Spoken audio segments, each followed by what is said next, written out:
नमस्कार, मेरा नाम आभा मेहता और आज मैं आप सबके साथ जुड़ रही हूँ वैशाली गाजियाबाद से। कवि के साथ coffee, doctor Satya hope talks, meet B5, अनुज्ञा नारी शक्ति के सभी सदस्यों को मेरा प्यार भरा नमस्कार। आजकल मंच पर चर्चा हो रही है एक बहुत ही महत्वपूर्ण विषय के संदर्भ में, जो कि है विकसित भारत एक साकार स्वप्न। विकसित भारत एक साकार स्वप्न अपने आप में विरोधाभास लिए एक विषय, क्योंकि हम सभी जानते हैं कि भारत अभी न तो विकसित भारत विकसित देशों की श्रेणी में आता है और ना ही एक स्वप्न जब साकार हो जाता है तो वह स्वप्न रहता है। पर हम इस दिशा में अग्रणी हैं, हम इस दिशा में बढ़ रहे हैं। इसलिए विकसित भारत हम भारतवासियों के लिए एक साकार होता स्वप्न अवश्य है। विकसित भारत का जो स्वप्न है उसको समझने के लिए हमें एक परिप्रेक्ष्य में जाना पड़ेगा। हम सभी जानते हैं कि वैश्विक स्तर पर भारत कभी एक पिछड़ा देश माना जाता था, थर्ड वर्ल्ड कंट्री माना जाता था, फिर वो डेवलपिंग नेशन के रूप में उभर के सामने आया और फिर उसे इमर्जिंग इकोनॉमी के रूप में भी उसका नामकरण किया गया। अब ये नया एक महत्वाकांक्षा, एक नया लक्ष्य जो भारत ने स्वयं चयनित किया है अपने लिए। ये जितने भी नाम हमें दिए गए, ये आर्थिक अर्थव्यवस्था के तौर पे हमें दिए गए, किंतु अब भारत ने अपने लिए एक लक्ष्य चुना है। आजादी के 100 बरस पूरे होने तक, यानी कि 2047 तक, हमारे देश के हर नागरिक की और हमारे देश की सरकार की, हमारे देश के प्रधानमंत्री की यह विजन है, यह लक्ष्य, यह महत्वाकांक्षा है कि भारत विकासशील देशों से हटकर, उभर कर ऊंचे सोपान पर पहुंचे और विकसित देशों में हमारा नाम लिया जाना चाहिए। इसलिए विकसित भारत एक साकार स्वप्न परियोजना चल पड़ी है, जिसका नाम है विकसित भारत अभियान। 15 अगस्त 2023 को 77वें स्वतंत्रता दिवस पर हमारे प्रधानमंत्री ने विकसित भारत का लक्ष्य रखा था। ये जो विकसित भारत का लक्ष्य है, ये उन्होंने उस समय दिया था एक प्रारूप के रूप में। उसके बारे में उन्होंने बताने की चेष्टा करनी शुरू की, किंतु 11 दिसंबर 2023 को इस विकसित भारत अभियान, विकसित भारत एट 2047 नामक विजनरी योजना को उन्होंने हरी झंडी दिखाई। और जब इन्होंने अपना औपचारिक भाषण दिया इस के लॉन्च पर, इसके उद्घाटन पर, तो हर राज्य के जो राज्य भवन था, हर राज्य का, वहां से लाइव टेलीकास्ट हो रही थी और भारतीय विश्वविद्यालयों और कॉलेजों के विभिन्न युवाओं को निमंत्रण दिया गया था कि उस लॉन्च प्रोग्राम में वो अपने कॉलेजेस से, अपने विश्वविद्यालयों से बैठकर प्रधानमंत्री जी को लाइव सुने, क्योंकि प्रधानमंत्री जी का यह मानना है कि विकसित भारत की नींव चाहे हम डाल चुके हों विकासशील होते हुए, इसे आगे ले जाने की जो जिम्मेदारी है और जो उत्साह है और जो इनोवेशन और टेक्नोलॉजी की आवश्यकता है, वो केवल हमारे युवाओं के पास है। यदि आज भी आप mygov.in, mygovernment.in के पोर्टल पे जाएंगे, के पटल पर जाएंगे, तो वहां पे आपको विभिन्न प्रतियोगिताएं जो विकसित भारत के जो टाइटल है, उसके शीर्षक के अनुरूप हो रही हैं, उसके विषय में आपको पता चलेगा। और ये सारी प्रतियोगिताएं युवाओं पर केंद्रित है। विचार मांगे जा रहे हैं, ऐसे मांगे जा रहे हैं, स्लोगन मांगे जा रहे हैं। मतलब ये कि विकसित भारत 2024 में एक स्वप्न है, जो साकार होता स्वप्न है, जिसे निस्संदेह हम 2047 तक अवश्य ही साकार कर देंगे। लेकिन क्या है विकसित भारत? कब कहलाएगा भारत एक विकसित देश? बहुत सारे इसमें घटक हैं, बहुत सारे तत्व हैं, किंतु हमें जाना पड़ेगा 2015 में, जब यूनाइटेड नेशंस के 100 लगभग 90-91 देशों ने मिलकर एक ऐसे डॉक्यूमेंट पे, एक ऐसे लक्ष्य पर हस्ताक्षर किए थे, और भारत भी उन देशों में था जिन्होंने विकसित भारत विकसित देशों के लिए नहीं, किंतु विश्व के लिए 17 ऐसे लक्ष्य निर्धारित किए थे। यदि उनका चयन किया जाए, यदि उन पर काम किया जाए, तो वैश्विक स्तर पर पूरा विश्व साथ साथ मिलकर विकासशील प्रगति कर सकता है। उन लक्ष्यों को सस्टेनेबल डेवलपमेंटल गोल्स कहा जाता है। कुछ ऐसे गोल्स, कुछ ऐसे लक्ष्य जो विकास पर आधारित हैं, किंतु जो सस्टेनेबल है, मतलब जो हमारे पर्यावरण के लिए हानिकारक नहीं है। ऐसे 17 जो गोल थे, या ऐसे 17 लक्ष्य निर्धारित किए थे, जिनमें जो मुख्य लक्ष्य हैं वो मैं आपको बता सकती हूँ। जो मुख्य लक्ष्य थे उनमें था गरीबी उन्मूलन, जीरो पॉवर्टी, जीरो हंगर, भुखमरी और गरीबी से लड़ने का निश्चय था। स्त्रियों के लिए, महिलाओं के लिए समानता का जो स्तर है वो मिलना चाहिए। स्वच्छता होनी चाहिए, पेयजल में क्लीन वाटर एंड सैनिटेशन, स्वच्छ हमारा जो स्वच्छता अभियान है वो होना चाहिए, और पेयजल की, स्वच्छ जल की सुविधा होनी चाहिए। लैंगिक समानता होनी चाहिए। एक अनुपात में विकास दर बढ़नी चाहिए जिससे पर्यावरण पर असर न पड़े। जो हमारे जो विश्व में हमारे जो देश हैं उनमें संरचनात्मक कार्य होने चाहिए, इंफ्रास्ट्रक्चर पे थोड़ा सा जोर देना चाहिए। यदि आप भारत में भी देखें तो आपको दिखाई देगा सड़कें बन रही हैं, हाईवे बन रहे हैं, हॉस्पिटल्स बन रहे हैं, एयरपोर्ट्स बन रहे हैं। ये सब एक नए भारत की पहचान बनते साबित हो रहे हैं। इसीलिए साकार होता स्वप्न अभी पूर्णतया साकार नहीं हुआ। और भी बहुत लक्ष्य जो 17 लक्ष्यों में थे, उनमें एक बहुत महत्वपूर्ण जो लक्ष्य था, जो सबसे केंद्र बिंदु रहा इन 17 गोल्स का, वो था पर्यावरण, जल, थल और नभ। जल पर, थल पर और नभ पर हम पर्यावरण की कैसे रक्षा करेंगे। क्लाइमेट चेंज, आप जानते हैं जलवायु परिवर्तन के विषय में बहुत बातें होती हैं। ये सब गोल्स थे। और ऑफ कोर्स जो सबसे इंपॉर्टेंट, अमन और शांति, लड़ाई के विरुद्ध। ये सब जो 2015 में जो 17 लक्ष्य यूनाइटेड नेशंस के 191 देशों ने हस्ताक्षर किए, उनमें भारत भी था। भारत ने उसके बाद बनाया एक प्रारूप जो कि 2015 के इन 17 लक्ष्यों पर आधारित था, जो 2030 के भारत की परिकल्पना करते हुए बनाया। 2030 के भारत की परिकल्पना की तरफ चल पड़े हैं, विकासशील हैं, इसलिए ये साकार होता स्वप्न है। अभी यदि आपको याद हो तो 2024 के बजट में आदरणीय निर्मला सीतारमण जी, जो हमारी फाइनेंस मिनिस्टर हैं, उन्होंने और मोदी जी ने भी स्वयं ये बात, प्रधानमंत्री जी ने भी कहा था कि हमारे देश में 4 जो नई जातियां हैं उभर के सामने आ रही हैं। पहली है गरीब लोग, दूसरी है वो लोग जो भुखमरी से मर जाते हैं, तीसरे यूथ, एक है गरीब लोग, एक है यूथ, युवा, तीसरी है विमेन, महिलाएं, और चौथा है अन्नदाता, farmers. Poor, women, youth and farmer, ये 4 समुदाय उन्होंने नूतन भारत की 4 जातियों के संदर्भ में खड़े किए, और उन्होंने कहा कि इनके सुधार, इनके उत्थान पर हमें कार्य करना है, तब भारत 2030 में विकसित भारत कहला सकता है, अन्यथा नहीं। इन 4 के ऊपर केंद्रित हमारी बहुत सारी योजनाएं बनी, और उनके विषय में आप सभी जानते हैं, पर मैं 2 मिनट बाद शायद आपको उनके बारे में भी बताऊंगी। लेकिन इन 4 समुदायों पर केंद्रित जितनी भी योजनाएं बनी, उनमें भी ध्यान देने योग्य जो बात थी, वो 4 चीजों पर उन्होंने जो था वो वार किया, 4 समस्याओं पर। पहला वार हुआ गरीबी पे, दूसरा वार हुआ भुखमरी पे, तीसरा वार हुआ स्वास्थ्य केंद्रित, कि जो स्वास्थ्य की समस्याएं हैं, स्वास्थ्य और रोग से संबंधित जो उपचार की फैसिलिटीज हैं, उपचार की सहूलियत है। सॉरी। चौथी जो बात थी वो महिलाओं के सशक्तिकरण और लैंगिक समानता, मतलब जो जेंडर डिस्क्रिमिनेशन और जेंडर गैप है उसे समाप्त करना। ये 4 समस्याएं मोदी जी ने, प्रधानमंत्री जी ने और उनके मिनिस्टर्स ने चुनी, और हमारी सरकार ने उन पे काम करना शुरू किया। सॉरी। 2023 की जो रिपोर्ट आई उसके आधार पे देश के 4 राज्य इसमें बहुत अच्छा काम कर रहे हैं। वो है हिमाचल प्रदेश, केरला, तमिलनाडु और चंडीगढ़।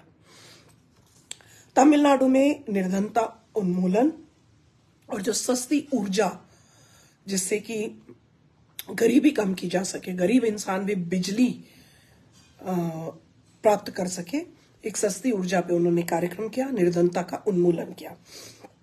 केरल स्वास्थ्य सुविधाओं में सबसे अग्रणी रहा और लिंग अनुपात में उसने सुधार किया। लड़कियों और लड़कों का जो लिंग अनुपात है उसमें सुधार हुआ। केरल में गुणवत्ता युक्त शिक्षा की व्यवस्था अति उत्तम है। इनफैक्ट केरला को अब कंट्री का एजुकेशन कैपिटल कहा जाने लगा है। मैं क्षमा चाहती हूँ, अचानक गले में समस्या। खैर, मैं आगे बढ़ती हूँ। हिमाचल प्रदेश में स्वच्छ जल के जो सुविधाएं हैं उन पे केंद्रीकरण किया गया। पर्वतीय तंत्र जो है, आप देखते हैं कि हमारा जो पर्यावरण है वो केंद्रीय विचार बिंदु है सस्टेनेबल डेवलपमेंटल गोल्स का।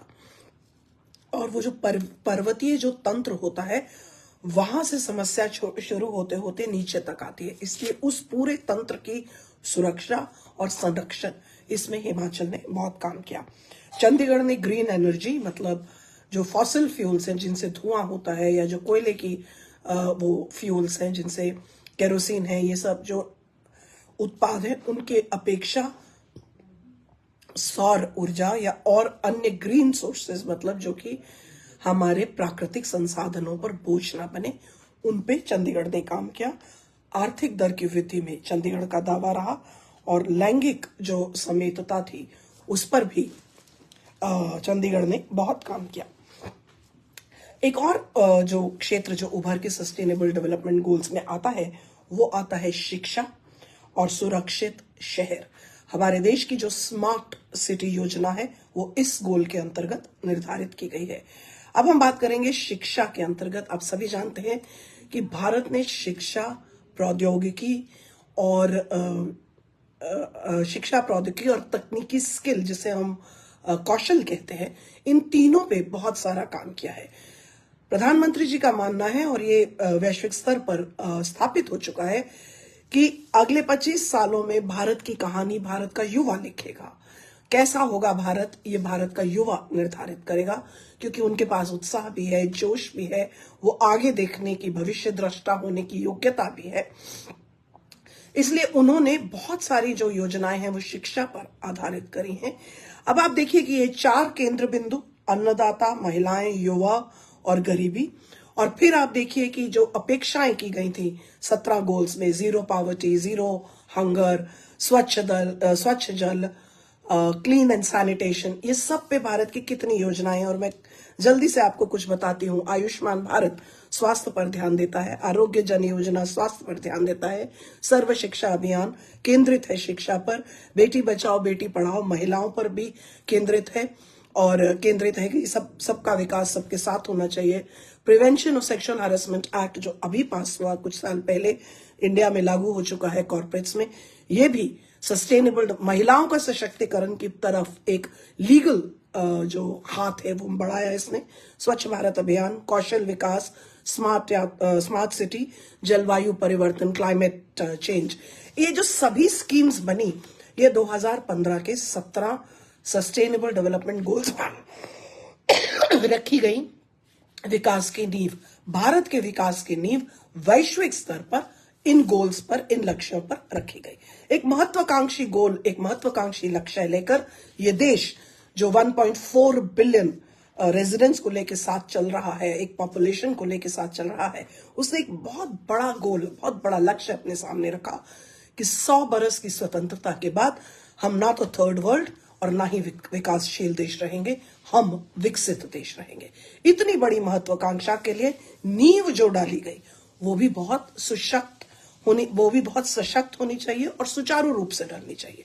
इसलिए उसको 17 सस्टेनेबल डेवलपमेंट गोल्स को मान के, पिलर मान के, उसके ऊपर ढांचा खड़ा गया 2047 के विकसित भारत अभियान का। तो ये कहानी 2023 में नहीं 2015 में शुरू हुई थी, और आप जानते हैं कि 2015 में हमने ये सारी स्वच्छ भारत अभियान से शुरू हुई थी ये सारी योजनाएं जो मैंने अभी आपको बताई। अब हम आते हैं विकासशील भारत से विकसित भारत। देखिए, विकसित भारत देश प्रगति कर रहा है और चारों तरफ हमारे देश की प्रगति का जो सूचक है वो दिखाई दे रहे हैं, चाहे वो इकोनॉमिक इंडिकेटर्स हो, चाहे वो स्ट्रक्चरल इंडिकेटर्स हो, चाहे वो पॉलिटिकल इंडिकेटर्स हो, चाहे वो जियो स्टेबिलिटी इंडिकेटर्स हो, वो दिखाई दे रहे हैं। विकासशील भारत विकसित होने की दिशा में चल रहा है, इसमें कोई संदेह नहीं, किंतु विकासशील से विकसित कहलाने के बीच में बहुत सारे सोपान हैं जो हमें पार करने हैं। पहली बात तो यह कि हमें समझना होगा कि हमें विकसित देश यदि विश्व के मानचित्र पर कहलाना है तो कैसे कहा जा सकता है? क्यों आज की डेट में, आज के समय में यूएसए को हम विकसित देश कहते हैं और भारत को नहीं? उसके बहुत सारे कारण हैं, पर एक मुख्य कारण यह है कि विकास की जो परिभाषा थी, विकसित देश की जो परिभाषा थी, वो आर्थिक अर्थव्यवस्था और आर्थिक आंकड़ों के आधार पर बनाई जाती थी। ये आज भी सच है, इसमें कोई बदलाव नहीं है कि आज भी उन्हीं आंकड़ों को लेकर वो एक बहुत महत्वपूर्ण भूमिका निभाएंगे भारत के विकसित देश कहलाने में। मैं आपको उदाहरण के तौर पे बताती हूँ कि इस देश को 67 साल लगे थे स्वतंत्रता प्राप्त करने के बाद 2 ट्रिलियन की इकोनॉमी बनने में, लेकिन विकसित भारत का यह लक्ष्य है कि हम 2047 तक 5 गुना, 2047 तक हम 10 ट्रिलियन की इकोनॉमी हो जाएंगे। हम विश्व की 5वीं अर्थव्यवस्था है, 5th largest economy in the world, लेकिन इसका और तब भी हम विकसित देशों की श्रेणी में नहीं आते। उसके बहुत कारण हैं, और विकसित भारत का जो परियोजना है उसको हमारे थिंक टैंक नीति आयोग के अंडर उनकी मार्गदर्शन में चले जाने की बात की जा रही है। नीति आयोग ने निर्धारित किया है कि विकसित भारत के क्या मापदंड होंगे, और उनके प्राथमिक मापदंड मैंने जैसे आपसे कहा वो तो आर्थिक ही रहेंगे कि हमारी कितनी जीडीपी होनी चाहिए, हमारे विकास की दर कितनी होनी चाहिए, महंगाई की दर कितनी घटनी चाहिए, पॉपुलेशन की, आबादी की ग्रोथ की दर कितनी बढ़नी चाहिए। आर्थिक जो मापदंड हैं वो आंकड़े हैं, इसलिए उस दिशा में ना जाके मैं बाकी जो परिभाषा के जो बाकी तत्व और घटक हैं उन पे आपको लेके जाती हूँ, क्योंकि वहां मैं और आप शायद कुछ कर सकते हैं। और वो है कुछ विकास जो बाकी चीजें हैं वो ऐसी हैं कि भारत प्रौद्योगिकी में वैश्विक स्तर पर अग्रणी रहेगा। टेक्नोलॉजी से हम देश में, विश्व में अपनी पहचान बनाएंगे, जो भारत आज भी कर रहा है, इसमें नया कुछ नहीं है, लेकिन अब हम इसे बहुत डंके की चोट पर कहना चाहते हैं।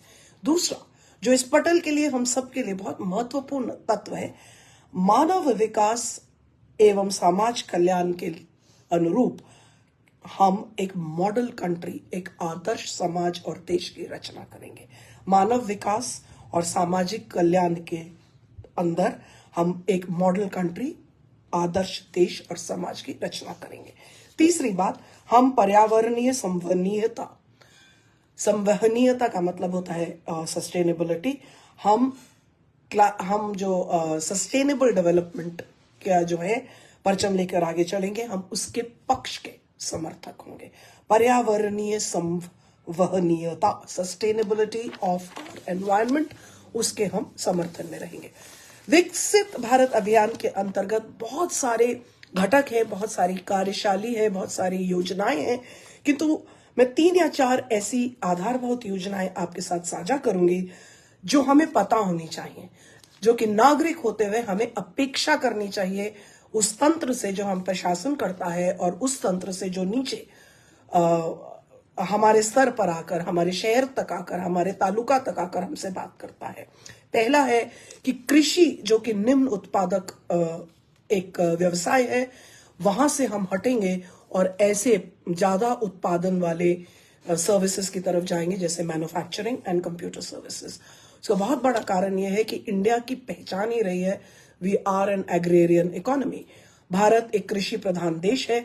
ये मैंने और आपने शायद 25 साल, 30 साल, 40 साल पहले से पढ़ना शुरू कर दिया था, लेकिन बहुत जरूरत है आज इस पहचान को बदलने की, क्योंकि सीमित संसाधनों में यदि कम उत्पाद होगा, यदि कम उत्पत्ति होगी, तो हमारे पास विकास करने के लिए पैसा नहीं बचेगा। कृषि क्योंकि प्राकृतिक कारणों से उसका जो उत्पादन है उस पर निर्भर करता है, इसलिए आवश्यकता है कि उसे गौण कर दिया जाए, और जो संसाधन हमें ज्यादा पैसा दे पा रहे हैं, जैसे मैन्युफैक्चरिंग और सर्विसेज, जैसे कंप्यूटर्स में आप जानते हैं, कंप्यूटर सर्विसेज में इंडिया का नाम बहुत ऊपर है। इन पे हमारे जो बजट है, इन पे हमारी जो अर्थव्यवस्था है वो केंद्रित की जाएगी।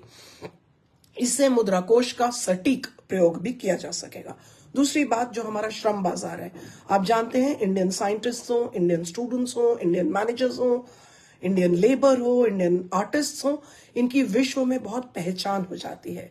लेकिन गुणवत्ता के आधार पे हमारा जो काम है या हमारा काम करने का जो तरीका है वो हर बार कामयाब नहीं होता। उसका कारण यह है कि हमारी जो औपचारिक शिक्षा है उसमें क्वालिटी पर फोकस होता नहीं है। शिक्षा की डिलीवरी पे क्वालिटी, स्कूल कैसा डिलीवर कर रहा है इसमें हम फोकस करते हैं, पर how do you teach quality. आप शिक्षा और गुणवत्ता की शिक्षा अपने छात्रों को और गुणवत्ता की शिक्षा अपने नागरिकों को कैसे देंगे, इस विषय में ध्यान दिया जाएगा, जिससे बहुत फर्क पड़ेगा हमारे हथकरघा उद्योग पे, हमारे हस्तशिल्प पे, हमारे मैन्युफैक्चरर्स पे, जो कि काम हम यहाँ भारत में करते हैं। देखिए, भारत एक्सपोर्टर है, भारत बहुत हथकरघा और हस्तशिल्प एक्सपोर्ट करता है, लेकिन गुणवत्ता के आधार पर हम अभी भी पीछे हो जाते हैं। बांग्लादेश जैसे छोटे छोटे देश, चाइना जैसा देश आगे निकल जाता है, श्रीलंका जैसा छोटा सा देश आगे निकल जाता है सिर्फ गुणवत्ता के आधार पे।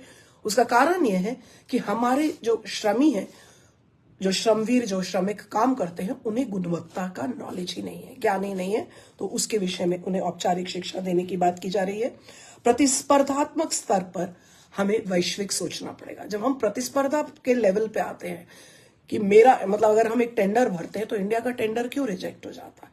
एक कॉम्पिटिटिव स्तर पे, एक प्रतिस्पर्धा के स्तर पे, उसमें बहुत सारे तत्व होते हैं। गुणवत्ता एक तत्व होता है, संवेदनशीलता एक तत्व होता है, समय पर प्रोडक्ट को दे पाना एक तत्व होता है, बहुत सारे तत्व होते हैं। लेकिन ये क्योंकि इस देश में शिक्षा का अभाव रहा है, इसलिए एक औपचारिक रूप से एक श्रमजीवी को कभी तैयार ही नहीं किया गया। हमारे जो ये कौशल विकास योजनाएं हैं, जो वोकेशनल योजनाएं हैं, इन सब में इन पे ध्यान दिया जाएगा। और अब जो एजुकेशन भी, जो करिकुलम है, जो चेंज हो रहा है, पाठ्यक्रम बदल रहा है, उनमें ये वैश्विक ज्ञान देने की आवश्यकता दिखाई दे रही है। विकसित भारत एक स्वप्न नहीं है, एक सोची समझी परियोजना है। और क्योंकि वो परियोजना है तो उसके पीछे बहुत कर्मठ लोगों का प्रयास भी रहेगा और बहुत बुद्धिजीवियों का, बहुत प्रबुद्ध वर्ग का, थिंक टैंक का जो विचार है वो भी रहेगा। इसलिए विकसित भारत एक साकार होता स्वप्न या एक सफल होती परियोजना, विषय में मतभेद हम कर सकते हैं, लेकिन विकसित भारत निस्संदेह सत्य हो सकता है। तीसरा जो तत्व है वो है शासन में सुधार। यदि आप भारत के विषय में बात करते हैं तो अक्सर वैश्विक स्तर पर हमारे देश के भ्रष्टाचार की बात उठ के आती है। हमारे देश की न्याय प्रणाली इतनी सुसुप्त है, उसके विषय में चर्चा होती है। पारदर्शिता का अभाव है हमारे देश में, जो कि लोगों को व्यापार करने की सुविधा नहीं देता। लोग घबराते हैं भारत में आके अपने अनुष्ठान, अपने पराक्रम को स्थापित करने में, अपनी मैन्युफैक्चरिंग यूनिट्स लगाने में। अब आप देख रहे हैं धीरे धीरे बदलाव आ रहा है। अभी पिछले साल ही टेस्ला के जो मैन्युफैक्चरर थे कार के, वो भारत आए, और ये होता रहता है। बदलते हुए भारत में बदलती हुई पहचान विश्व में पहुंच रही है। दूसरी बात जो हमारे देश में उभर के सामने आ रही है वो है पार्टनरशिप। हम भागीदारी, भारतीय नागरिक भागीदार बन रहे हैं न्याय प्रक्रिया के, गवर्नेंस के, सरकार की जो पराक्रम है उनमें भागीदार बन रहे हैं। और भ्रष्टाचार को समाप्त करने की तो मुहिम देश में चली है, आप जानते ही हैं। और एक और जो स्तंभ है विकासशील भारत का, विकसित भारत में परिणत होने का, वो है हरित क्रांति और ऊर्जा। आप कहेंगे देश में हरित क्रांति आ चुकी है, देश में दुग्ध क्रांति आ चुकी है। जी हाँ, बिल्कुल आ चुकी है, लेकिन उसका समय समाप्त हो चुका है। उसके बाद हमारी जो आबादी है वो बढ़ चुकी है, उसके बाद हमारी जरूरतें जो है वो बढ़ चुकी हैं, उसके बाद हमारी आमदनी जो है बढ़ चुकी है। हमारी गरीबी, जो पहले हमारी गरीबी की रेखा कहा जाती थी, उससे हम ऊपर उठ चुके हैं, लेकिन इसका मतलब फिर भी जो समाज में जो भेद है वो आज भी कायम है। इसलिए गरीबी एक समस्या के रूप में नहीं गई है।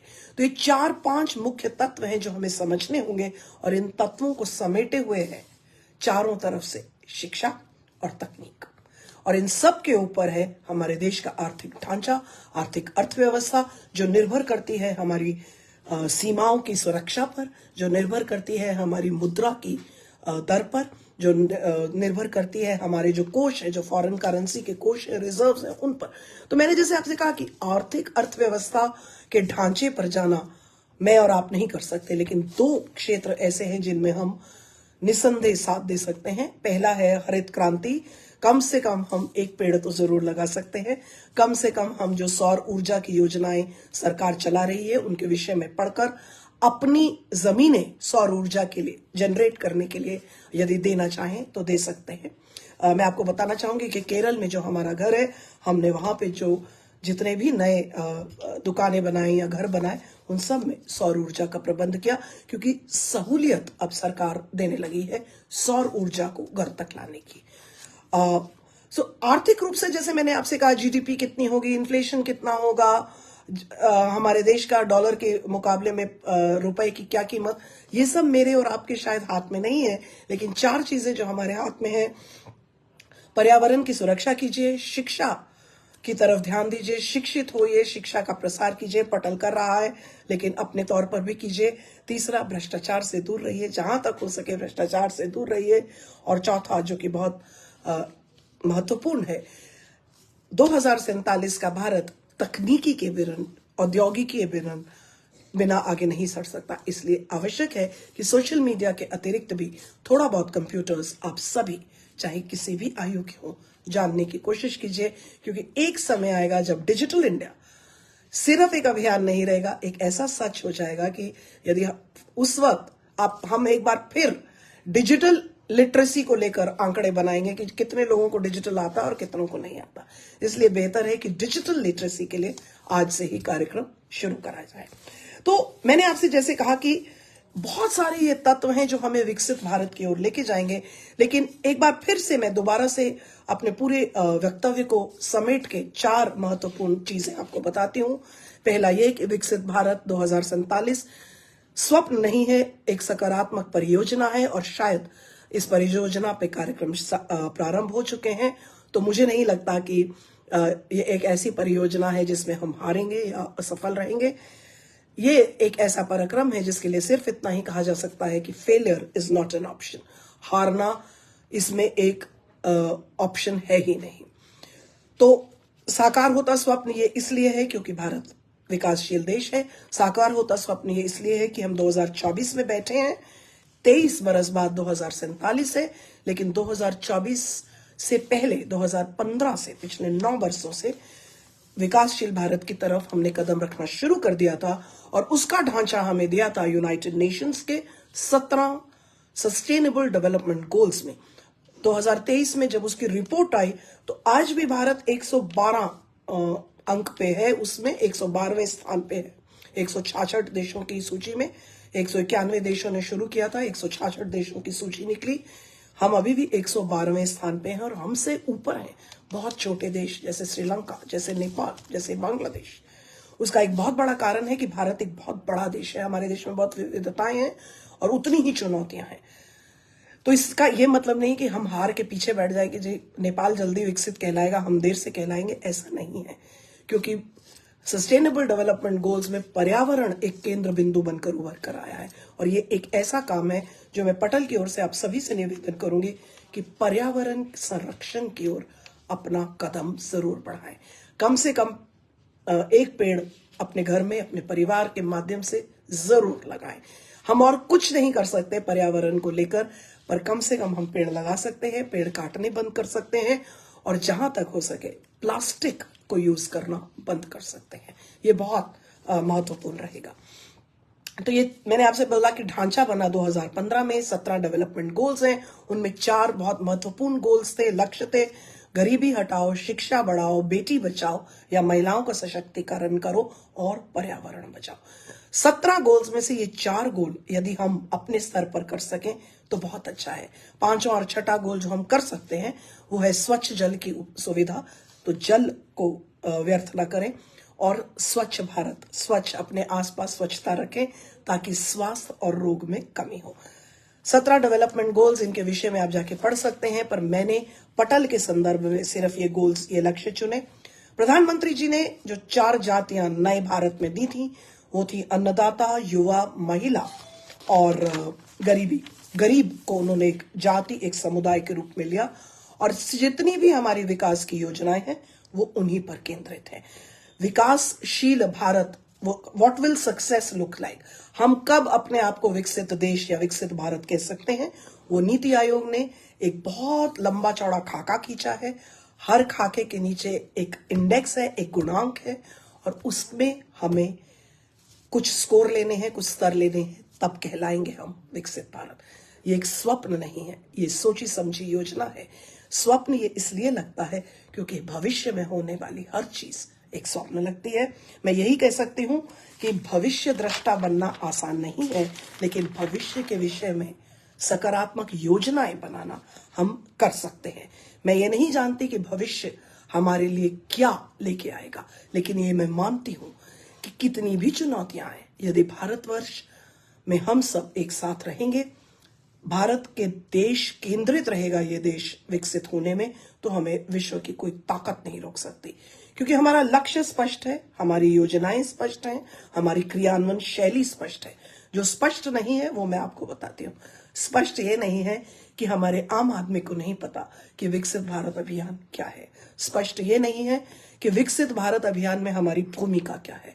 स्पष्ट ये नहीं है कि विकसित भारत अभियान इतना महत्वपूर्ण लक्ष्य क्यों है। स्पष्ट ये नहीं है कि छोटे छोटे कदम जो हम उठा रहे हैं वो हमें कैसे विकसित भारत की ओर लेके जाएंगे।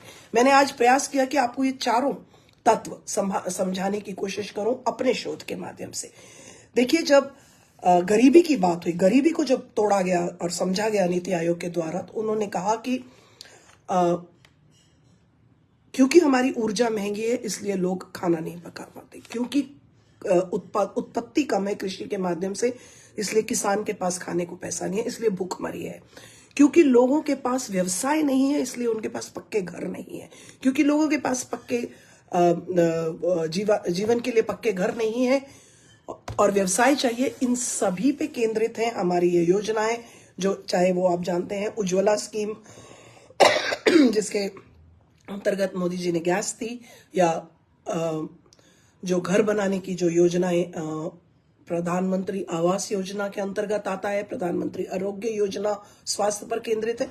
इन सभी योजनाओं के विषय में यदि आप पढ़ेंगे तो ये कहानी जो अलग अलग एक तरीके से एक जो रंगमंच पर, भारत के रंगमंच पर एक नाटक जो चल रहा है जो अलग अलग घटक में है, जब हम इन्हें अलग अलग तरीके से देखते हैं तो हम समझ नहीं पाते कि ये ताना बाना है एक बहुत बड़ी स्टोरी का, एक बहुत बड़ी कहानी का, जो जिसका मुख्य पात्र है भारत और जिसका लक्ष्य है विकसित भारत। 100 बरस स्वतंत्रता के 100 बरस बाद विकसित Bharat vision 2047, India as a developed nation. हम इंडिया को डेवलप्ड इकोनॉमी नहीं, डेवलप्ड नेशन कहते हैं। देखिए, आर्थिक आंकड़ों के हिसाब से विकास, सामाजिक विकास के तौर पे मैंने आपको समझा दिया। एक चीज जो भारत में अपने विकासशील और विकसित की परिभाषा में नहीं ली वो है खुशहाली। आप कहेंगे जब ये सब कुछ हो जाएगा तो भारत खुशहाल हो जाएगा, लेकिन मनोवैज्ञानिक तौर पे भारत की खुशहाली के विषय में विकसित भारत की परिभाषा में कुछ नहीं लिया गया, जिसको लेके कुछ हद तक बहस भी चल रही है और समीक्षा भी चल रही है। क्योंकि सामाजिक विघटन से यदि हमने विकसित होने की बात की तो हम विकसित नहीं कहला सकते। यूएसए एक डेवलप्ड इकोनॉमी है, लेकिन फिनलैंड विश्व का सबसे खुशहाल देश है। सामाजिक विघटन के आधार पर हासिल किया गया विकास बहुत लंबी देर तक हमें आगे नहीं ले जा सकता। ये एक आलोचना है विकसित भारत विजन 2047 को लेकर, और इस पे चर्चा चल रही है, इसलिए इस विषय में मैं आगे कुछ नहीं कहना चाहूंगी। केवल इतना कहना चाहूंगी कि विकसित भारत एक निर्णय है जो ले लिया गया है और 2047 में उस योजना पर क्रियान्वयन होते होते एक लक्ष्य प्राप्ति की उम्मीद, एक अपेक्षा की जा सकती है। क्योंकि ये भविष्य में होगा इसलिए इसे हम स्वप्न कहते हैं। लेकिन विषय का विरोधाभास देखिए, साकार होता स्वप्न। स्वप्न हमने नहीं देखा था, लक्ष्य हम निर्धारित कर रहे हैं, साकार करने के लिए एक क्रियान्वयन की योजना बनाई जा चुकी है। हमने और हमारे नीति आयोग ने और हमारी सरकार ने और इस देश के नागरिकों ने भविष्य दृष्टा होने का प्रयास किया है। मैं यही कह सकती हूं कि जब इतने सारे भारतवासी, एक 1.4 बिलियन इंडियंस, जब ये सब मिलकर एक लक्ष्य प्राप्ति की तरफ, एक महत्वाकांक्षा की तरफ, एक ऐसे लक्ष्य की तरफ आगे बढ़ेंगे जो सबका साथ सबका विकास का वादा करता है, कुछ कर गुजरने के जज्बे के साथ आगे बढ़ेंगे, तो निस्संदेह हम विकसित भारत कहलाएंगे और विश्व की कोई ताकत हमें नहीं रोक पाएगी।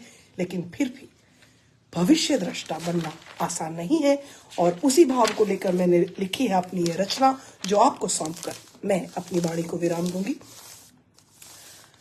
भारत विकसित होगा, यह स्वप्न साकार होगा, यह योजना क्रियान्वित होगी और लक्ष्य प्राप्ति पर हम और आप साथ होंगे। मैं इन्हीं शुभकामनाओं के साथ ये भविष्य दृष्टा होने का जो संकल्प है ये आपको सौंपती हूँ। ये आसान संकल्प नहीं है, ये आसान काम नहीं है, पर आज का भारतवासी यदि भविष्य दृष्टा हो रहा है तो मैं उन्हें शुभकामनाएं देती हूँ। कौन होते हैं भविष्य दृष्टा और क्या कमाल करते हैं भविष्य दृष्टा, सुनिए इन पंक्तियों में। भविष्य दृष्टा होना सरल नहीं, भविष्य दृष्टा होना सरल नहीं, विगत के अनुभवों से सीख निज कर्म करना पड़ता है। विगत के अनुभवों से सीख निज कर्म करना पड़ता है। भविष्य काल के एक स्वप्न को सबका साझा करना पड़ता है। एक स्वप्न को साझा करना पड़ता है और वो स्वप्न है विकसित भारत एट 2047। विपदाओं से लड़ जूझ सभी, विपदाओं से लड़ जूझ सभी, निश्चय कर बढ़ना पड़ता है। विपदाओं से लड़ जूझ सभी, निश्चय कर बढ़ना पड़ता है। विरली सोच उत्तम विचारों से सबको प्रेरित करना पड़ता है। विरली सोच उत्तम विचारों से सबको प्रेरित करना पड़ता है। ये जो क्रियान्वयन होंगे योजनाओं के, ये जो क्रियान्वयन होंगे छोटे से छोटे लेवल पे, चाहे हमारा पटल ही आप देख लीजिए या स्कूल देख लीजिए या पंचायत देख लीजिए, इनमें चुनौतियां आएंगी और उस विरली सोच और अपने उत्तम विचारों से उनसे जूझना पड़ेगा। बस यही कहने की मैंने कोशिश की इन पंक्तियों में। विपदाओं से लड़ जूझ सभी, निश्चय कर बढ़ना पड़ता है। विरली सोच उत्तम विचारों से सबको प्रेरित करना पड़ता है। भविष्य दृष्टा होना सरल नहीं, जनगण भविष्य दृष्टा होना सरल नहीं, जनगण के सहमत होते ही कुशल नेतृत्व करना पड़ता है। जनगण जब सहमत हो जाता है आपके साझे से विचार के साथ, तो फिर कुशल नेतृत्व भी करना पड़ता है। भविष्य दृष्टा होना सरल नहीं, जनगण के सहमत होते ही कुशल नेतृत्व करना पड़ता है। दस्तक देते भविष्य काल को, दस्तक देते भविष्य काल को वर्तमान में बदलना पड़ता है। कल होगा, कल होगा, होगा होगा को हो गया करके दिखाना पड़ता है। इस भाव को मैंने इस बंद में लाने की कोशिश की। साहस उद्यम और श्रम से साहस उद्यम और श्रम से स्वप्न साकार करना पड़ता है। विजयी होने की चाह को विजय का यथार्थ करना पड़ता है। विजयी होने की चाह को विजय का यथार्थ करना पड़ता है। लक्ष्य बड़ा है तो समझकर चलना पड़ता है। लक्ष्य बड़ा है तो समझकर चलना पड़ता है। मेरा भारत विकसित होगा, पूर्ण विश्वास रखना पड़ता है। मेरा भारत विकसित होगा, पूर्ण विश्वास रखना पड़ता है। भविष्य दृष्टा होना सरल नहीं, भविष्य दृष्टा होना सरल नहीं, भविष्य काल के एक स्वप्न को सबका साझा करना पड़ता है। दस्तक देते भविष्य काल को वर्तमान में बदलना पड़ता है। भविष्य दृष्टा होना सरल नहीं है। भविष्य में क्या होगा मैं और आप नहीं जानते, लेकिन एक बात हम विश्वास से कह सकते हैं कि मेरा भारत विकसित होगा और उसके लिए जो भी छोटे बड़े कदम हम सबको मिलकर उठाने हैं, वो उठाने का संकल्प आप सबको सौंपकर मैं आज आप सबसे विदा लूंगी। आपने आज बहुत पेशेंस से और ध्यान से मुझे सुना, उसके लिए मैं आप सबकी शुक्रगुजार हूं। आपने करीब 45 मिनट का समय आज मुझे दिया, बहुत बहुत शुक्रिया, साधुवाद। आपका दिन शुभ रहे। मिलते हैं पटल पर कुछ दिनों में। तब तक आते रहिए, लिखते रहिए और अपनी बात कहते रहिए। धन्यवाद।